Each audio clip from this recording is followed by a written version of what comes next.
My name is Madison Parker. I'm 27 years old, and if someone had told me 10 years ago that I'd inherit my grandfather's entire empire worth $5 billion, I would have laughed in their face. Back then, I was the unwanted daughter, kicked out on my 18th birthday with nothing but a backpack and a sneer from my parents. "You'll never survive without us." So imagine walking into a courtroom last month, facing those same parents, perfect suits, fake smiles, my older brother Ethan sitting beside them like he already owned the world. My mother leaned in, her perfume choking the air, and whispered sweetly, "Of course, Madison, we'll manage it all for you." My father nodded smugly, as if my life, my future, and $5 billion were already in their hands. But when the judge turned to the next page of the will, their smiles froze, then shattered. I grew up in a house where appearances mattered more than love. My parents, Richard and Diane Parker, weren't poor, far from it. Dad was a regional executive at a logistics firm. Mom was the type who lived for cocktail parties and neighborhood gossip. But if you looked beneath the polished smiles, you'd see the rot. They only valued the child who fit their perfect image. That child was my brother, Ethan. He was the golden boy, straight, a student, football star, the one my parents paraded at dinner parties. Every victory of his was a family celebration. When Ethan got accepted to his dream college, Dad opened champagne. When I wrote a short story that won a local contest, Mom shrugged and said, "That's cute, but it won't pay the bills." It wasn't that I was rebellious. I wasn't sneaking out or breaking rules. I simply didn't fit the mold. I liked art more than sports, books more than cars, quiet nights more than loud parties. For that, I was branded difficult.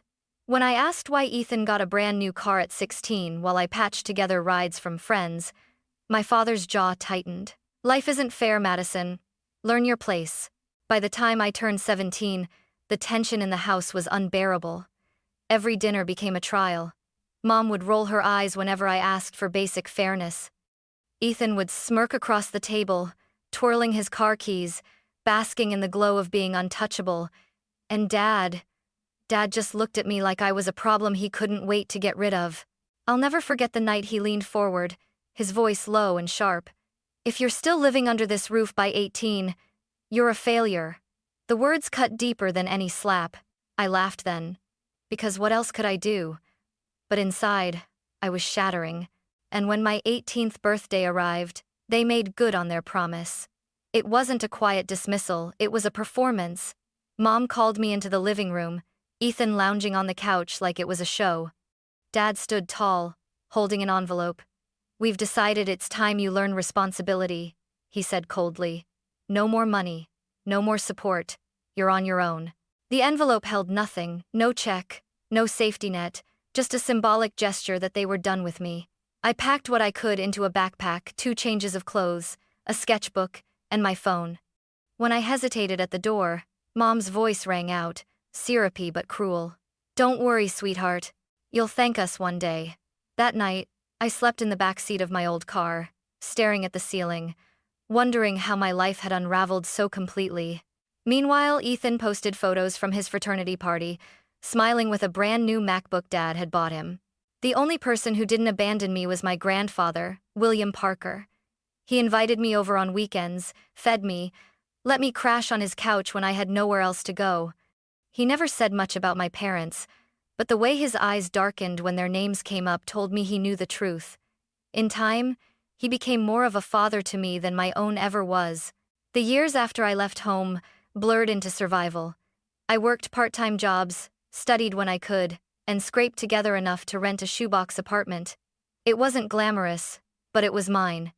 Through it all, my grandfather, William Parker, was the only family who never turned his back on me. He'd slip me grocery money when he thought I wasn't looking, invite me over for Sunday dinners, and remind me with a firm squeeze of my hand, "Madison, you're stronger than you think." So when the call came, it knocked the air from my lungs. Grandpa was gone. Even though I knew he had been sick for a while, some foolish part of me believed he'd outlast us all. Stubborn, steady, unshakable. Losing him felt like losing the only anchor I had left. The days after his death were a fog. I expected nothing from the estate. Maybe an old watch, a letter, something small to remember him by. I certainly didn't think I'd be summoned to a will reading in the county courthouse. When the official envelope arrived, embossed with the seal of the probate court, my hands shook as I opened it. Inside, the words were clear. The heirs of William Parker are required to attend the reading of his last will and testament. My name was listed alongside my parents and Ethan. I almost didn't go. Part of me wanted to grieve in peace, away from their toxic orbit. But another part, perhaps the one my grandfather nurtured, refused to let them write me out of his story. So, on a gray Monday morning, I walked into the courthouse. They were already there, of course. My parents, Richard and Diane, dressed as if attending a gala rather than their father's will reading. My mother's pearls gleamed against her silk blouse, her lipstick a shade too bright. Dad sat with his hands folded smugly, his cufflinks catching the light. And Ethan. Ethan looked like he was born to inherit an empire. His navy suit was tailored, his grin wide as if the entire proceeding were just a formality. When I stepped through the doorway, all three of them turned. My mother's smile stretched too wide, sugary sweet. "Madison, darling," she cooed, as though we hadn't gone years without speaking. "I knew you'd come." Dad gave a curt nod, his eyes already drifting back to the attorney's briefcase like a hawk watching prey. Ethan smirked and muttered just loud enough for me to hear, "This will be fun." I sat down across from them, my pulse hammering in my ears. The air felt thick, suffocating, as though the walls themselves knew what was about to happen. The attorney, a sharp-eyed man named Mr. Whitmore, cleared his throat and adjusted his papers. "We are here to read the last will and testament of William Parker," he began. My mother's hand brushed mine, her nails pressing slightly into my skin. "Don't worry, Madison," she whispered. "Of course we'll manage it for you." My father nodded smugly, as if the billions were already in his account. They had no idea what was about to hit them. The room was so quiet I could hear the rustle of papers as Mr. Whitmore, the attorney, flipped to the first page of the will. My parents leaned forward. Ethan stretched back like a king awaiting his crown, and I gripped the edge of my chair until my knuckles whitened. "This is the last will and testament of William Parker," Mr. Whitmore began, his voice steady. "Dated and notarized 1 year prior to his passing." My mother exhaled audibly, as though rehearsed. She glanced at Ethan, then at me, with a patronizing smile. Dad rested his hand on his knee, smug and certain. I could almost hear the script they'd written in their heads. Ethan inherits the fortune. They manage it together, and I fade into irrelevance. But then Mr. Whitmore's next words split the air like a thunderclap. "I, William Parker, do hereby leave the entirety of my estate, valued at approximately $5 billion, to my granddaughter, Madison Parker." Time stopped. I swear the clock on the wall went silent. For a heartbeat, nobody moved. My parents froze mid-smile, their faces cracking like porcelain masks. Ethan's jaw dropped, then snapped shut with an audible click. I blinked, certain I'd misheard. $5 billion? To me? My pulse thundered so loudly I barely registered the attorney continuing. "It is my express wish," Mr. Whitmore read, "that this estate be left in her sole possession, with no trustees, no oversight, and no conditional management. Madison Parker is to have full control of the assets, properties, and holdings, effective immediately." The silence that followed was deafening. Then, like vultures realizing their prey had flown from their talons, my family scrambled. My mother's voice shot out first, shrill but laced with sugar. "Well, of course that makes sense," she said, clapping her hands lightly. "Madison was always close to her grandfather. Naturally, she'll need our guidance, won't she, Richard?" Dad straightened, nodding quickly, his smile stretched tight. Yes, of course. $5 billion is, well, it's an enormous responsibility for someone so young, so inexperienced. We'll step in, manage the investments, oversee the properties, protect you from mistakes." Ethan laughed under his breath, the sound cold and sharp. "Don't take it the wrong way, Maddie, but you've never exactly been responsible. Remember when you maxed out that little credit card freshman year? Multiply that by $5 billion, disaster waiting to happen." I sat frozen, every word lashing me like a whip. Their arrogance was staggering. Even here, even now, after my grandfather had trusted me with everything, they couldn't see me as capable. To them, I was still the weak one, the expendable one. Mr. Whitmore cleared his throat. To clarify, he said firmly, Mr. Parker specified that the estate belongs solely to Madison Parker. No trustees, no family oversight, no shared management. His instructions are explicit. Dad's jaw tightened. He forced a chuckle. We understand. We're only concerned for her well-being. You understand, don't you, Madison? He looked at me then, calling me Madison, like it was some gesture of affection, though his eyes gleamed with fury. Mom leaned closer, her nails digging into my arm. Sweetheart, you know we only want what's best. Let us guide you. Grandpa would want us all to benefit. That word benefit hung heavy in the air. Benefit for them, not me. Inside, something stirred. A heat I hadn't felt in years. I remembered every cold night in my car, every cruel smirk across the dinner table, every time they told me I wasn't enough. And now here they were, trying to sink their claws into the one thing my grandfather had trusted me with. I kept my face neutral, my lips pressed tight, but inside, I was boiling. Ethan leaned forward, smirking again. Think about it, Maddie. You're not even a homeowner. You rent. You've never invested a dime. $5 billion will drown you. Dad's managed money his whole career. It just makes sense. For a moment, I almost laughed. They still didn't understand. Grandpa had seen through all of them. He hadn't chosen me out of pity. He'd chosen me because he knew I could rise above their greed. And as their voices droned on, full of fake sweetness and poisonous barbs, I sat straighter in my chair. I didn't say a word. Not yet. But I knew this was only the beginning of a war they could never win. The courthouse scene was only the opening act. By the time I returned to my apartment that evening, my phone was already buzzing with messages from my mother. We should talk, sweetheart. Your father and I know what's best. Don't make rash decisions. Each text dripped with faux concern, but I knew the truth they were circling, desperate. I ignored them.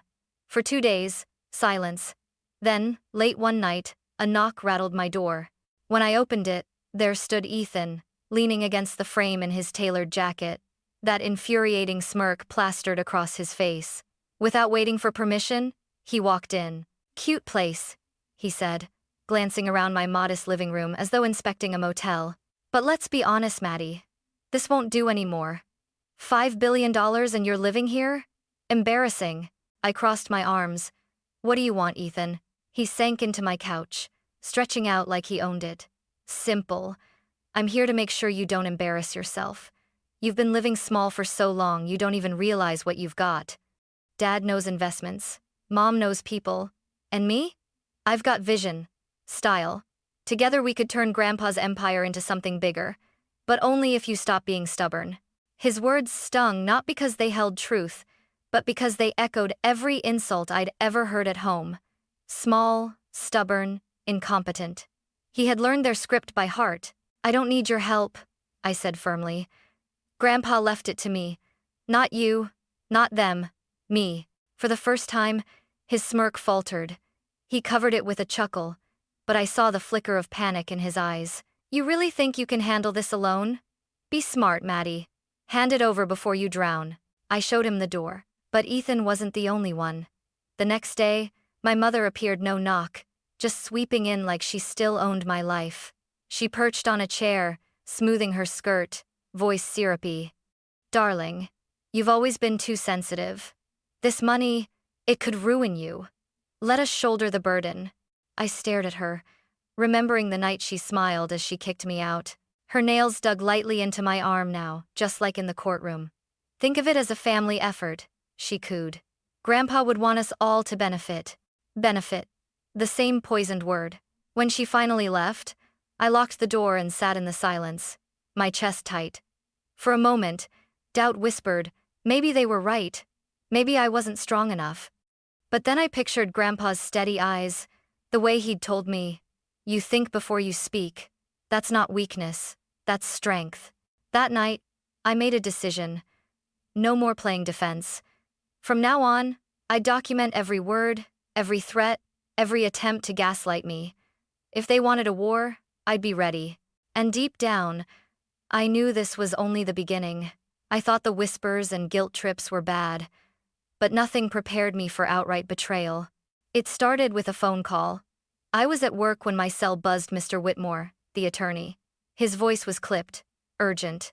"Madison, I need to ask, did you authorize anyone to access the estate accounts?" My stomach dropped. "No." "Why?" He sighed. "Someone presented themselves at the bank as your representative. They tried to withdraw funds. Fortunately, the stipulations in your grandfather's will flagged the attempt. The bank refused." "But, Madison," they were insistent. I didn't need to ask who it was. I could picture it perfectly, my father's stern voice, my mother's sugary smile, Ethan's arrogance all spun into a lie to claim what wasn't theirs. That night, I drove past their house. The lights glowed warmly, the porch as pristine as ever. 2 cars sat in the driveway like nothing had changed. But to me, the sight was venom. They weren't just manipulative anymore. They were thieves. And as if that weren't enough, the slander campaign began. Small towns thrive on gossip, and my parents knew it. Suddenly, people at the grocery store looked at me differently. The cashier who once smiled now muttered, "Must be nice, living off an old man's money." At the gas station, I caught whispers. She stole it from her brother. That fortune wasn't meant for her. Even my few friends pulled away. Phone calls stopped. Invitations vanished. The narrative was spreading. I was greedy, undeserving, a fraud. One evening, sitting alone at my kitchen table, the weight of it all crushed me. I had the money, yes, but it felt like a trap. If I used it, I'd feed their story. If I stayed quiet, I'd drown in silence. For the first time since the will reading, I wondered if maybe they were right, if maybe I wasn't strong enough. My hand drifted to a drawer. Inside, tucked beneath old receipts and a dried-up pen, was an envelope I'd nearly forgotten. It was from my 21st birthday. Grandpa had handed it to me back then with a knowing smile, saying, "One day, you'll understand." With trembling hands, I opened it. The letter inside was written in his firm, slightly shaky script. "Madison, if you're reading this, I hope you've learned by now that the world doesn't give it takes. Don't let them. You are stronger than you know, and one day you'll have to prove it. When that time comes, don't shrink back. Stand tall. They can only steal from you if you hand it to them." Tears blurred my vision as I read those words again and again until they burned into me. My grandfather had known. He had seen through them long before I ever did, and he had trusted me, not them, to rise above it. I folded the letter carefully, placed it back in the envelope, and felt something shift inside me. The fear didn't vanish, but it hardened into resolve. They wanted to play dirty? Fine. I'd stop reacting and start preparing. This wasn't survival anymore. It was war. The letter changed everything. For the first time, I felt my grandfather's presence not just as a memory, but as a guide. His words lit a fire in me. Don't shrink back. Stand tall. I began to prepare. Quietly, methodically. The first step was finding someone I could trust with the financial side of things. Not a flashy advisor tied to my father's world, but someone grounded, meticulous. Through a coworker's recommendation, I met Robert Hale, a graying man with calm eyes and a yellow legal pad permanently tucked under his arm. He didn't fawn over the billions or try to dazzle me with jargon. Instead, he asked careful questions. What do you want this money to mean? What are your goals? Your fears? He listened without judgment, as I admitted I was terrified of drowning under the weight of it all. When our first meeting ended, he slid a simple plan across the table. You're more capable than you think, Madison, he said, shaking my hand firmly. You just needed someone to confirm it. That night, I slept better than I had in weeks. With Robert's help, I took small, deliberate steps. I purchased a modest home, not a mansion, just a quiet place where no one could throw me out. Walking through those empty rooms, I whispered to myself, this is mine, truly mine. But I knew money alone wouldn't protect me. My parents were relentless, and gossip was their weapon. So I decided to fight back the way my grandfather would have, by building respect. I joined a local charity board he had once supported. At first, I was nervous, the whispers of undeserving heiress still following me. But slowly, people began to see me as more than a headline. They remembered William Parker's integrity and, by extension, they started to respect me. Then came the turning point. At one of those board meetings, I was introduced to Daniel Grant, a retired attorney in his 50s with sharp eyes and a calm, commanding presence. When he learned I was William Parker's granddaughter, his expression softened. "Your grandfather was a rare man," he said, gripping my hand. "He always spoke highly of you." Over coffee a week later, Daniel leaned in and lowered his voice. "You should know your grandfather anticipated trouble after his passing. He put certain protections in place." My breath caught. "Protections?" Daniel nodded, sliding a worn folder across the table. Inside were documents I'd never seen, ironclad clauses, notarized stipulations. If your parents attempt to interfere or present themselves as your representatives, they're automatically disinherited. Not just morally, Madison, legally. He safeguarded you. I stared at the papers, my chest tight. My grandfather hadn't just left me money. He had left me a fortress. For the first time, I realized I wasn't playing defense anymore. I had leverage, proof, ammunition. Daniel sat back, his voice calm but firm. "They think you're weak. They don't realize you're holding the stronger hand. When they overstep, and they will, you'll be ready." I left that meeting with a new sense of clarity. My parents weren't just up against me anymore. They were up against my grandfather's foresight, my allies, and my determination. The war wasn't over, but for the first time, I felt like I could win. I should have known it was coming. For weeks, my parents and Ethan had been circling like sharks, testing boundaries, sniffing for weakness. They'd tried guilt, manipulation, and theft. Nothing had worked, so they escalated to the one place they thought they could win: the courtroom. It was a crisp autumn morning when Daniel called me. His tone was sharper than I'd ever heard. "Madison, they filed a petition with the court this morning. They're claiming you're unfit to manage the estate. They're requesting guardianship of your assets." I nearly dropped the phone. "Guardianship? I'm 27 years old." "That's their angle," Daniel said grimly. "They'll argue you're inexperienced, unstable, incapable. But remember, we've prepared for this." The hearing was set for the following week. The days leading up to it stretched like wire. Every time I stepped outside, I felt the weight of whispers. Neighbors looked at me with a mix of pity and suspicion. My parents had been busy poisoning the well. By the time I entered the courthouse, my hands were trembling. I wore a simple navy suit, nothing flashy. I wanted to look competent, steady. Across the aisle, my parents and Ethan sat together, flanking one another like soldiers. My mother's smile was syrupy, my father's jaw tight with smug anticipation, Ethan practically glowing with arrogance. When the judge called us to order, their attorney stood and launched into a performance. His words dripped with condescension. "Your Honor, my clients are deeply concerned for their daughter. While they grieve the loss of William Parker, they cannot ignore the risk of handing a $5 billion estate to someone as inexperienced and impulsive as Madison.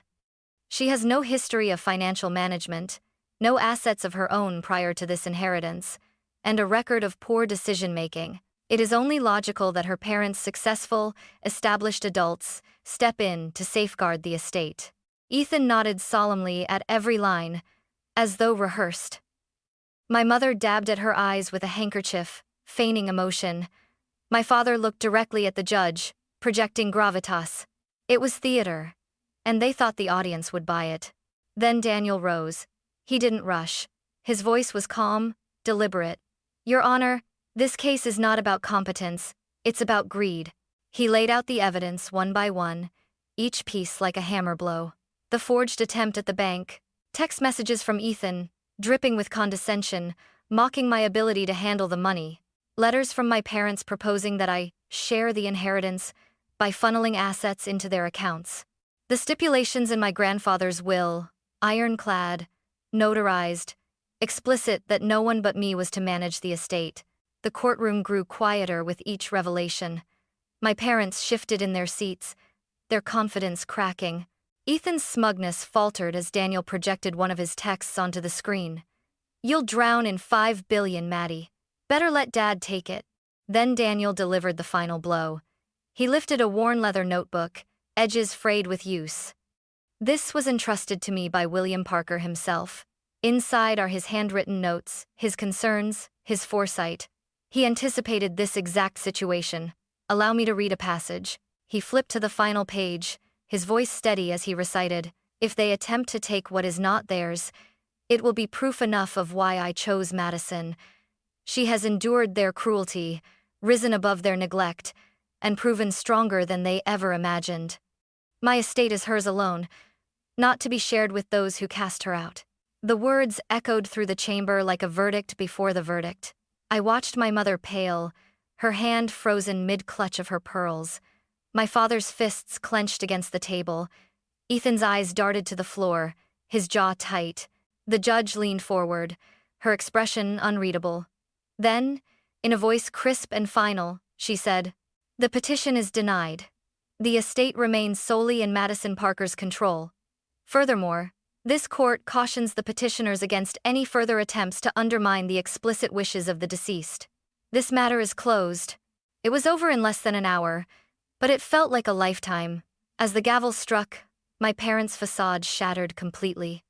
My mother turned to me, voice trembling with false warmth.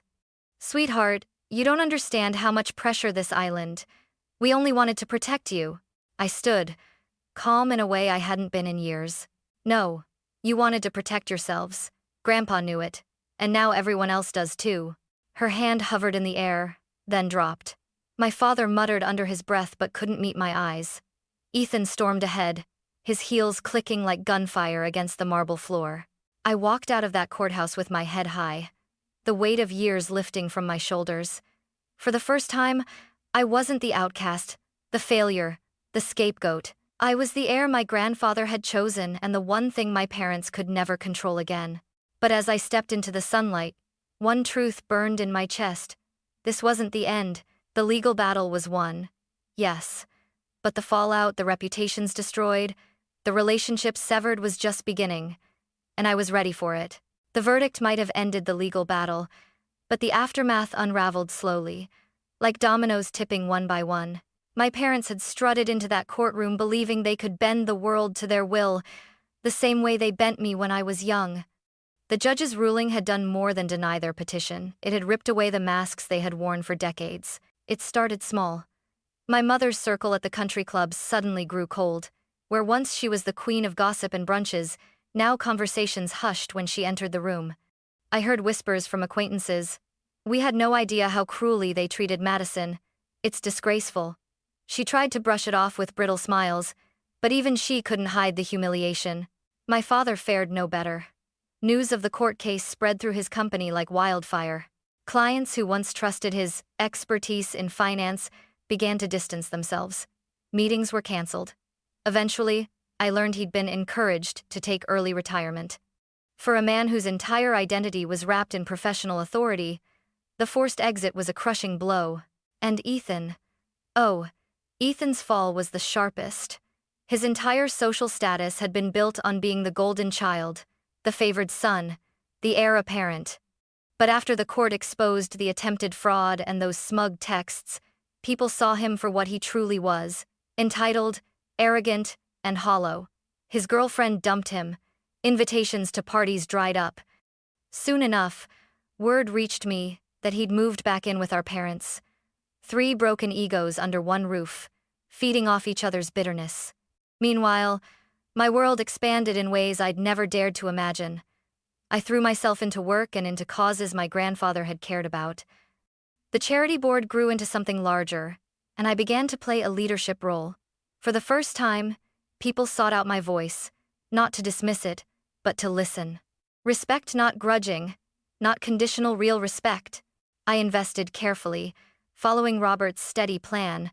My home became more than shelter. It became proof that no one could ever throw me out again. Every key I turned in the lock reminded me of how far I had come. But the most powerful moment came quietly. One evening, I drove past my parents' house, the same house I had been exiled from on my 18th birthday. The porch light was on, but the lawn was unkempt, the shutters faded, the paint peeling. It looked tired, worn, almost like the people inside. I parked across the street, memories washing over me. The night they staged my exile, the years of mockery, the endless comparisons to Ethan. For so long, that house had been a monument to my failure. But now, I felt nothing but clarity. They hadn't destroyed me. They had forged me. I rolled down the window, the cool night air brushing against my face, and whispered words I'd never dared speak before. Grandpa was right. I decide what I'm worth. With that, I put the car in gear and drove away, leaving behind the house, the ghosts, and the power they once held over me. The real revenge wasn't in humiliating them publicly. It wasn't in the billions sitting in my accounts. It was in this freedom, the knowledge that I no longer needed their approval, their love, or their validation. They had cut me out of their lives when I was 18. Now, I had finally cut them out of mine.